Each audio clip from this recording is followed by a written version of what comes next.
This is When Science Speaks, a new web series profiling innovative and interesting people working in science and technical fields, from academia to industry to the nonprofit world.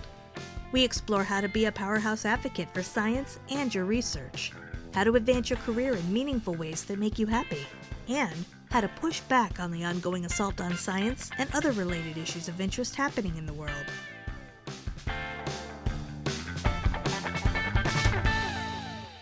Well, hey everyone, it's Mark Bayer, and you are tuned to When Science Speaks. I am so happy to have Tulani André on the show today.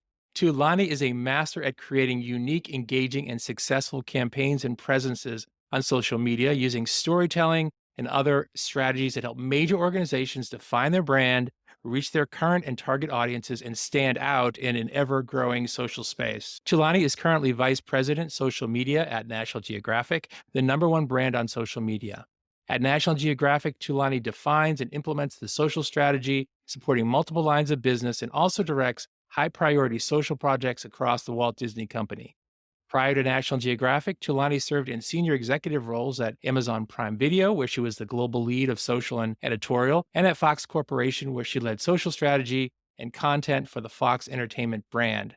Tulani earned her Master of Arts, Law and Diplomacy at the Fletcher School at Tufts University and her BA at Spelman College. And Tulani and I are old friends, and I just noticed that she left off the fact she was captain of the women's basketball team at Spelman. So I just want all listeners to know that in addition to everything else that's so impressive on Tulani's resume, she also was captain of a basketball team. Thank you. Welcome, Tulani. Thank you so much, Mark. It is so wonderful to reconnect and have you on the show. And you have so many things that are going to benefit listeners. So let's get into the first question. Many of our listeners are interested, and sometimes by necessity, sometimes by choice, in career transitions. And during your own career so far, you've made several successful professional transitions. And I'm wondering if you would share with listeners what you've learned about how to effectively prepare for and make transitions in your career journey. Yeah, I'd love to. I think there's obviously a lot of ways to do this. The one that I always give advice as for other people and keep for myself really is not tying yourself to an industry or a specific company, but really tying yourself to your passions, really getting to the core of what you love about what you do. I've always known that I am a passionate storyteller and I love connecting with people and connecting people in general with things that they may love about a brand or organization. And that's really what's guided me throughout my whole career. It's why I've been able to go from working with nonprofit organizations or at an agency to TV to something like National Geographic that is a hybrid of both of those, of looking at media, magazine side with the television side and entertainment. But all of that has really been because at the core of what I do is social storytelling, connection, and making things digestible in a way that people feel like they want to learn more, they want to dive deeper. And I think that's really helpful because a lot of times people get in their mind like, this is the thing I have to do, and this is the path I'm on. And if it doesn't work, that's a setback.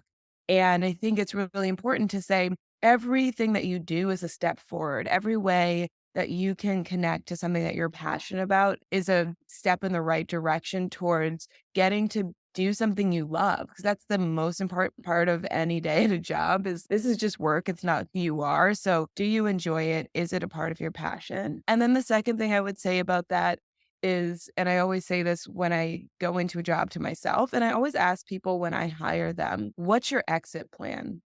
And the reason I say that is not how do you get out of here? How do you do something quickly and then move on?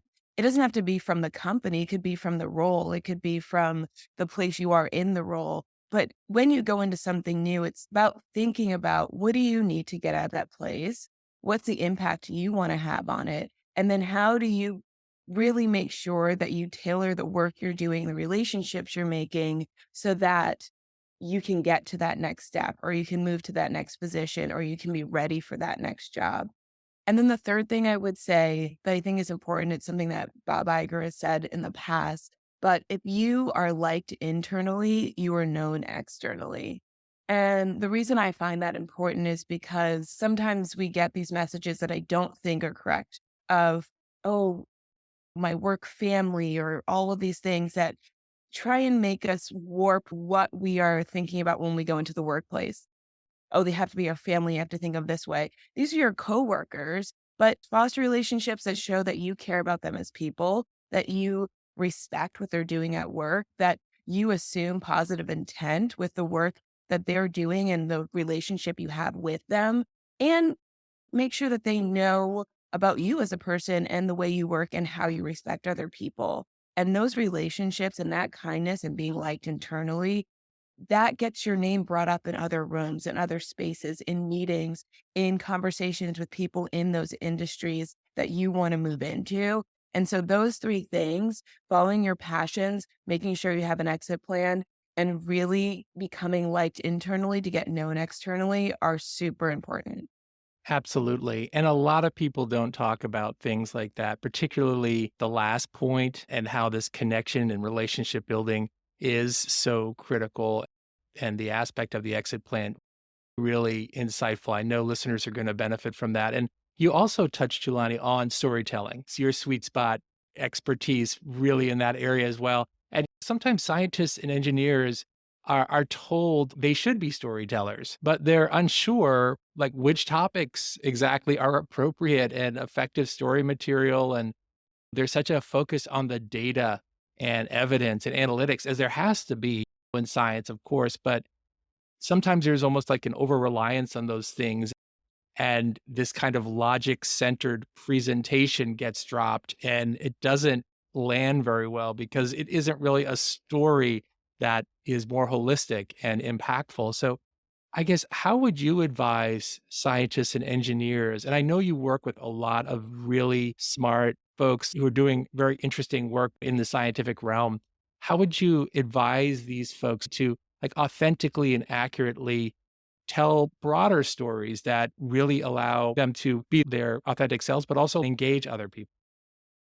Yeah, that's a great question. And I think that it comes up with so many different kinds of professions of how do you tell the story of what you're doing, and how do you get people to really care and want to dive deeper into it? And I think the most important thing is that there's always a why, Mark. There's always a, this is why I'm doing this. This is why it matters. And this is why it's impactful. This is why other people should care. And a lot of times this happens with everyone, but I'm sure scientists a lot. We get very focused on what's in front of us, what we're doing, what the output is, what the data is, what that specific thing is that's happening. And I say this to my team a lot too. I like to tell them to mentally climb up a ladder from where they are in the projects they're working on and look at it from 50 feet, 100 feet, 30,000 feet above, and look at it in the broader ecosystem of what's going on. So that could be in the world, that could be at work, that could be with people, and say, I'm going to get out of this straight on. I'm looking at what's happening. I know the data. This is why you should care. And I'm going to look and say, like, how does what I'm doing fit into the broader ecosystem of a company, of people, of society right now, of maybe our niche part of the world for bigger scientific things that are being found about this part of the world or this part of a discovery. And so I think when you take that, everyone says 30,000-foot view, you can just go up 100 feet and look down as long as you're not looking directly in front of you at what you're doing all the time. Because then you're just like, no one will ever get it. No one will ever understand like I do. But if you look at the ecosystem of how things are, there's always a way to connect people. And what social has even done, it's opened people up to wanting to know more about how things, niche things that they never even thought they would know about or learn about, affect them, or how they can learn about it, or how they can dive deeper into something and discovering things that they may have never seen before. And so I always encourage people, what is that view that you get from the top? And how can you then connect that with others? And then, obviously, of course, get really drilling into that why and making a list even of here's all the reasons why I think this matters. And finding someone obscure, your mom, your cousin. Why would my cousin think this matters? The first few might be because they're my cousin and they care about what I'm doing, but what would the other reasons be based on what you know they care about? And so I think that usually really helps. I love that advice. Yeah. Because, like you say, it's so easy and actually necessary to get really down in the weeds to understand the facts, like you pointed out. A lot of times we just stop there because it's really hard to do that. But getting up above there and making these connections, wonderful advice. I want to combine the first kind of question with the second kind of question with storytelling, which goes to like your own personal story, which is another area of your expertise with respect to brand, right? To tell your own story and have your own brand, people associate certain things with you. And when preparing, say, for a career transition, many listeners are told that they need to build their personal brand for the job search process. They need to present themselves on social, particularly LinkedIn, Instagram, other platforms, to talking with recruiters and hiring managers about themselves and their work and all these sorts of things, and interviewing, of course. And this can be really daunting. Thinking about it as a branding expert, what advice would you give scientists and engineers, say, who are setting out on that first high stakes job search after earning their PhD and presenting themselves and feeling authentic and comfortable in their brand? There's a lot of ways to do this. When I was finishing my master's program, you're just so ingrained in writing the way you're writing and thinking about, the world in a certain way and going in debates with people. And then you're going into a different place where like you're not going to sit down and debate or talk a really long time about a specific thing in that same way every single day. It's just not always the way of the world. And so I think that then it forces you to say, of those things I was able to do in that program that I loved, that I was passionate about, how do I distill that down in a way that makes me comfortable, but also can get me visibility? And so a lot of times it's daunting because people are like, what do you mean grow my brand? And it doesn't just mean saying like, hey, can I network with you, or going to a mixer and just feeling awkward and like you're forcing yourself to talk to people or ask questions and you like don't care enough. Like you just are like, I should do this. I think there are a few ways. So one is like, do what you know, which a lot of times when you're coming from a program is writing. And I say that because when I started in social, and social was so new, there wasn't a lot of people that had full professions doing social only. And that's probably similar to if you study something really specific. I just started finding places to write and talk about social. So if I had a small thing where you used to be able to write into HuffPost on like opinion kind of things, and I made it a social media for nonprofits or social media tips or blog tips, like all of these things years and years ago. But I would just write. I would just find time in the day to say, I'm going to find a way to get my voice out there in this way and start sharing that in other places. Heck, you can do the same thing now with anything from looking for small publications that are looking for your opinion on something to just starting your own thought leadership presence on LinkedIn, right? It doesn't have to be that you're reaching out to a ton of people. You're just putting your opinion out there, whether it's a paragraph or two or three, you're starting to disseminate down these big, lofty ideas and thoughts and projects that you've been working on. So I encourage you to write. I also encourage people to speak. And I know that can be really hard. It's not always for everyone, but there also are very small conferences or small talks or panels. And seeking those out by attending a conference, seeing what it's like. A lot of times I would go to conferences and be like, oh, I could do that. Or like, I know those same things.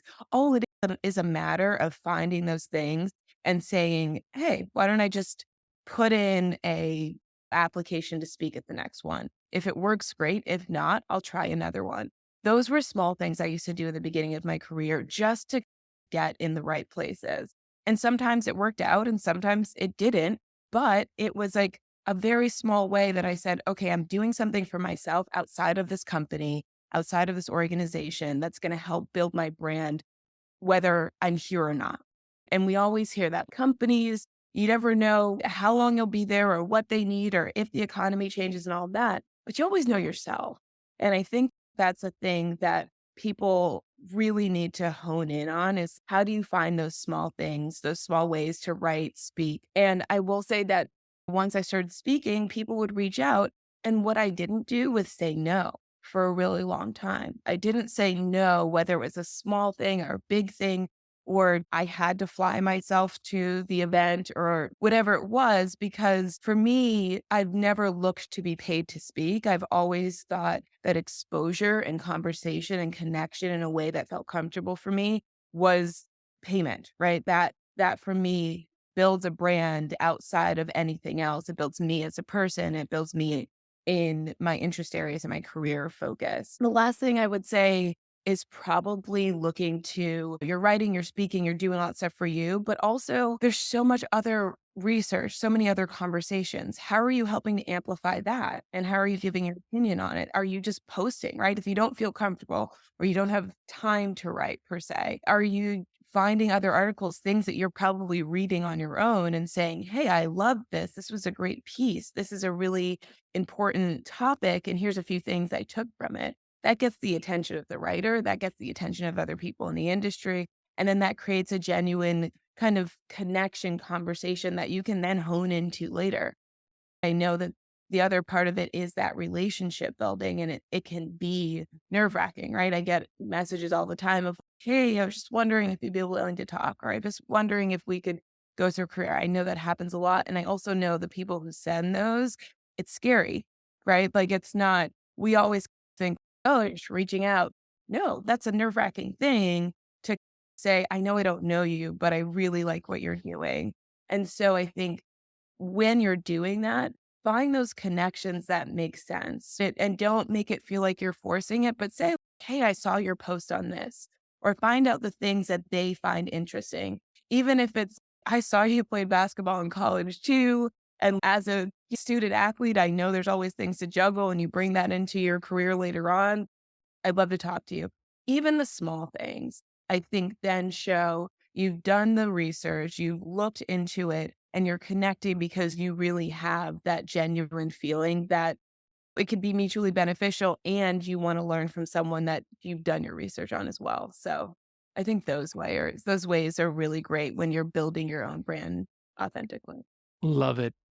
So specific, but also really insightful and deep and giving listeners things they can do and do in a variety of across the spectrum, right? Like you pointed out, it can be nerve wracking. Like you said, there are opportunities to post, there then writing and then speaking and getting out of your comfort zone just a little bit and doing this exploration.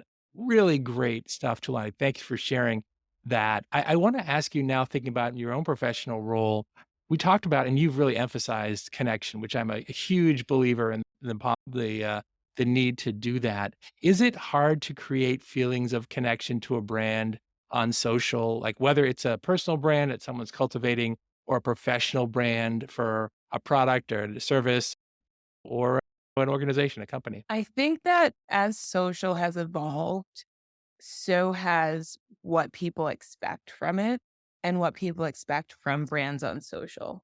Before social existed, something could happen and no one really knows the other conversations that are happening off of social. Then social started and it was, oh, we have more connection, or brands have to have conversations that they didn't have to have before if something good or bad happened.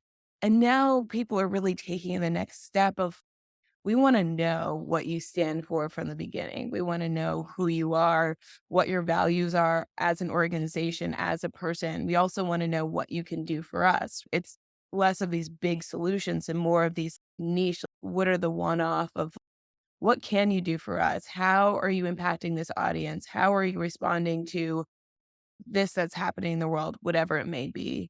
And I think that what that does is it forces brands and organizations, companies, individuals, influencers to really make sure that they're not thinking of these audiences as a monolith of, I'm going to put out there and they're going to love it. So I think the important things, one, branding, and this goes back to anything, even if you're a scientist and trying to find your audience, right? One, you have to segment that audience. You have to say, there are maybe 5 different segments of audiences that may be interested in something I have to say or something I'm presenting.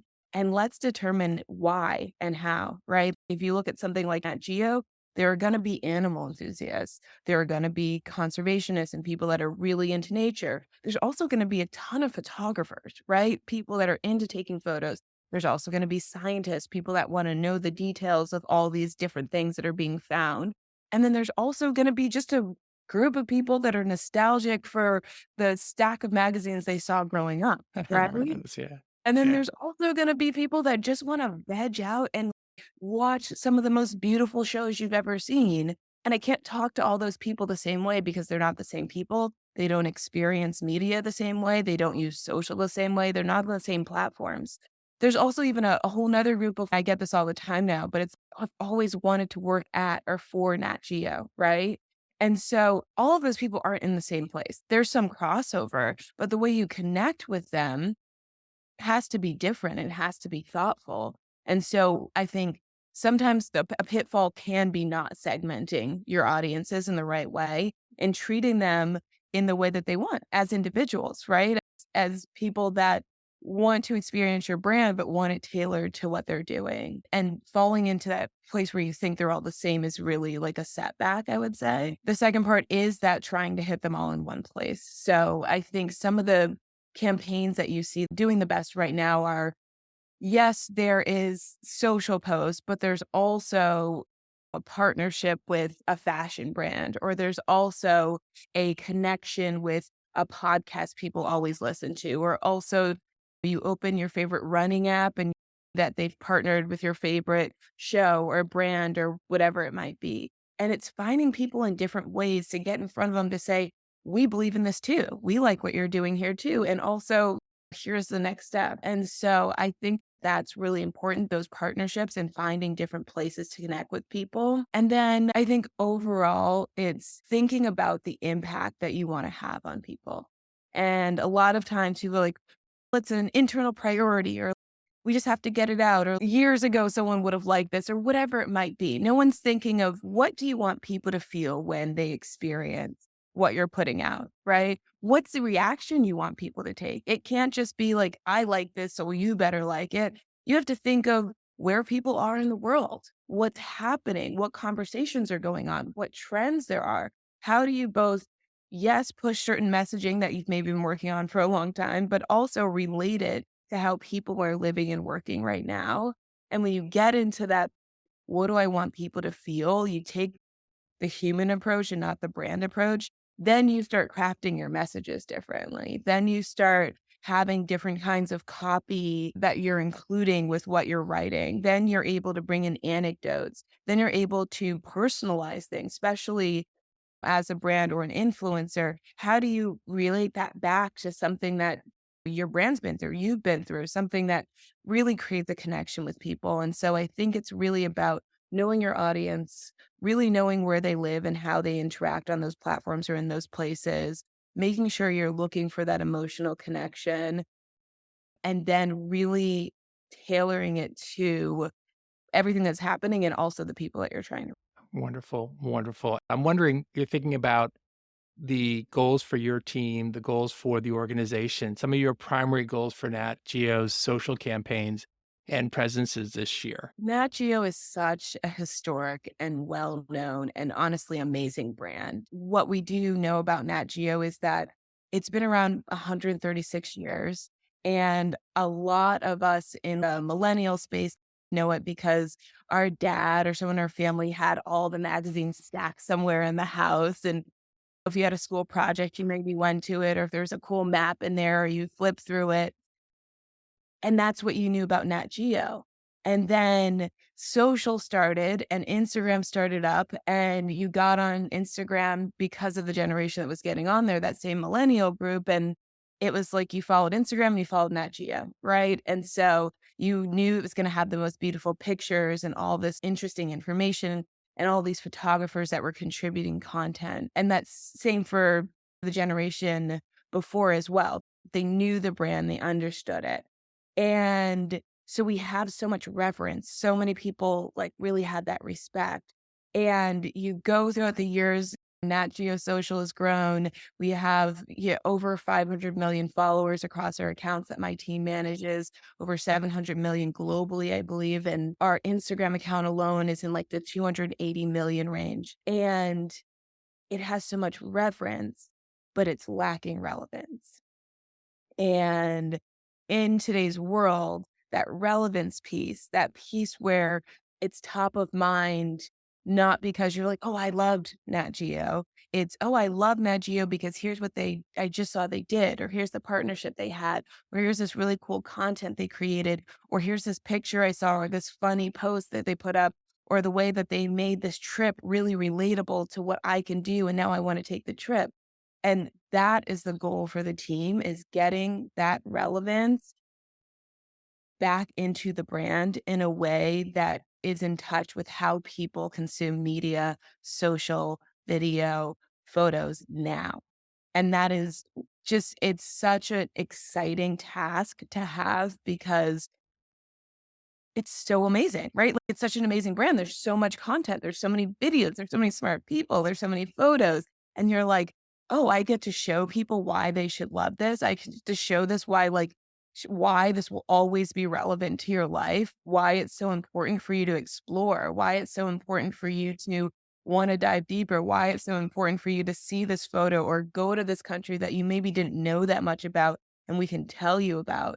And so that relevance and engagement and overall visibility of the brand is really what I'm trying to hone in on with my team, what most people at Nat Geo are really focused on, of let's continue to show people why we are Nat Geo. And it's a really fun thing to have a focus on in social because there are so many ways to do that. And that could be through original content on YouTube and making our own, shows in that space. That can be through more quippy, catchy, funny things on Threads or Instagram that we're putting out. That can be through creating actual travel guides on our Nat Geo travel account that has over, I think it's like 47 million followers on there, and saying, here's actually how you can do this thing that you saw in Nat Geo that maybe we didn't tell you about how you could do it before, right?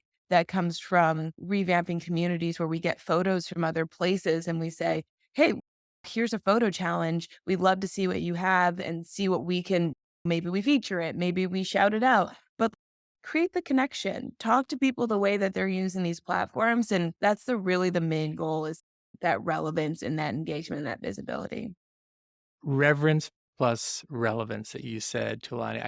I love that line. And you're starting, as you point out, with the richness of Nat Geo. And yes, I had a friend down the street whose dad was a doctor in Framingham, Mass. And he had a stack of, he had the Journal of American Medical Association, and then he had Nat Geo. And we used to, I would always look at that, not the medical one. I would always look at Nat Geo and like those pictures. And I can still remember where it was in the house, and we would look at it, and then you've got that, and now what you're doing with your team, talking about the relevance, I just saw this really cool thing yesterday. It was Leap Day, right? It was February 29th, and then I learned from a Nat Geo video on, my LinkedIn feed that the ancient Egyptians were probably the first people to use a leap day, come up with the idea and apply it, and they found these tablets. But this is all from yesterday, right? All from this Nat Right. Geo video. People talk about the Rosetta Stone and how important it is. It is important. And there's this other tablet, which of course I had never heard of before, where the ancient Egyptians actually talk about Leap Day. And Yeah. I just thought that was the coolest thing. And of course, And it's hyper relevant because I'm seeing it on February 29th. yeah, and the thing is, Mark, the backside to what you saw is an internal conversation with social, O&O, our video team, all of that, to say what's coming up that we know people will be talking about that's going to be buzzy. And then us writing that list out and everyone saying, okay, can you make a video? Can you write that article? How do we post this on social? What do we do there? And then it came out, right? And then people are seeing it in a timely manner. They're talking about it. It's in the zeitgeist of conversation, right? And I was in those conversations, and it's great to even hear you say it, because when we are thinking about it, we're like, even if it just starts to change, right? How people are seeing us, the relevance we have in conversations, anything as small from of leap year to bigger things about how people are talking about climate change or the environment or animals, then that's great. And so all of it matters. All of the tiny drops really matter in filling up that bucket. So that's great. Yeah. Yeah, and what you're doing, because as you point out, like, the kind of existential threats or challenges that we're facing with climate change and, of course, COVID can be really difficult to explain. And having this all-star dream team that you're leading at Nat Geo, being able to work on these things and make them accessible so that they impact the way people feel and think and then act so that they're maybe more informed when we're talking about scientific ways to deal with climate change, for example, because they understand it and they see why it's relevant because you have put it in a way that's accessible, engaging, and like memorable to them. So I just love that. I love what you and your team are. As we wrap up here, we talked a lot about goals and branding and things. And I wonder, we're talking right now on March 1, 2024. What personal goals do you have as you look out across 2024? Oh man. So my personal goals, I always try and make sure that they are fun because so much can be so serious. And I think what keeps us good at our jobs, whether you work in media and social or you're a scientist, is having those outside passions. I always tell people I'm a hobbyist. So I think my first goal that I had this year is to run a half marathon. I've probably run about 5 or 6 in my life. I started running with Roberto back when we were Sure. together in You the work same together. Yeah. office. Yeah. Yeah.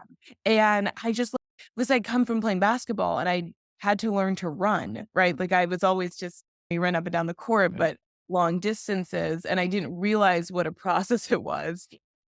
But I'd run maybe 5 or 6 and I got out of it over the years because of small injuries here and there. And so I am determined to run one, hopefully by the end of this year. I have just a little 10K coming up in the next week, but I did 10 miles this morning, like a five Nice. mile walk, a 5 mile jog, and it was really nice. So I think I'll do it. I want to find a fun one. I want to go somewhere fun to run it. And then the other one is that I, this is such a weird goal.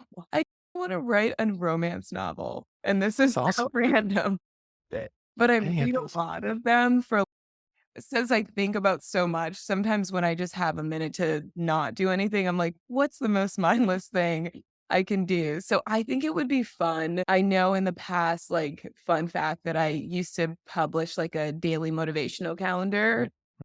years ago. And it was just one of those things where at some point I was like, oh, I should just try it. And so I've always found that if I just try it, if I just put some time towards it, then it really can be a fun project. Again, like anything else in your career. If it takes off, if someone else ever reads it, fine. If not, you did something for yourself. You did something that made you happy. You did something that one day you might tell your kids or your grandkids, this is a really great thing I got to do that was fun or funny. And I'd love you to read it or know that it exists. So those are two of my like kind of fun goals this year. Awesome. They're awesome. And you find too that you connect with different communities when you're out there. Like now you've got folks that you're running friends and then other Right. people that you connect with that. I Yeah. think it's fantastic. This has been so much fun. Tulani and I have known each other for quite a long time. She's doing high impact work that really makes a huge difference at scale. I'm really glad that she was able to take time out to talk with me and to share these really deep insights that are actionable, authentic, that listeners that I hope you will find you can apply right away in your personal and professional lives. Tulani André, thanks for joining us. It's been such a pleasure on a professional level, of course, but on a real personal level too. Same. Thank you so much, Mark. And listeners, thanks for being here on this episode of When Science Speaks. And I hope you'll be back next time for the next episode of When Science Speaks. Thanks for listening. Be sure to click subscribe. Check us out on the web at whensciencespeaks.com, and we'll see you next time.